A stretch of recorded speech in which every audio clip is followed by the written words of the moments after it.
Here we go. There. See how it chirped? And now I'm gonna wait for it to go to sleep.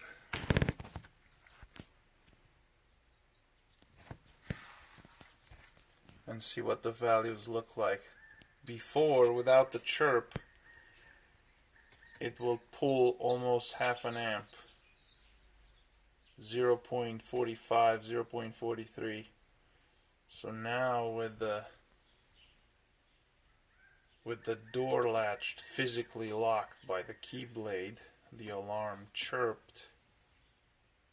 Let's see where this is going. Of course, the meter's upside down, so it's now reading 5.58 amps.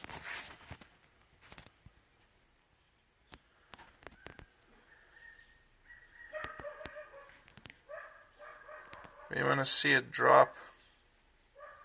There it is. Now it's going to sleep. 3.2, 2.2, 1.4, 1.2, 0.3, 0.2, 0.1. There.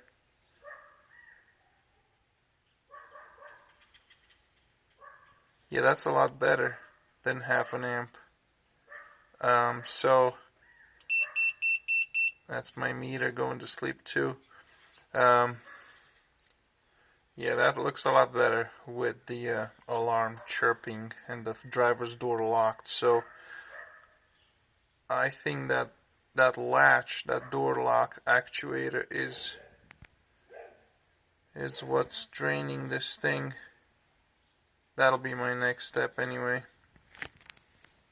Like it goes down to 0.00, 0.07, 0.08. That's excellent. That's very good.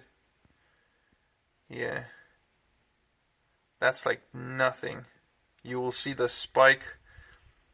That 0.8, 0.9 is the red LED that flashes for the alarm. Is this guy. So, and that's my meter dead.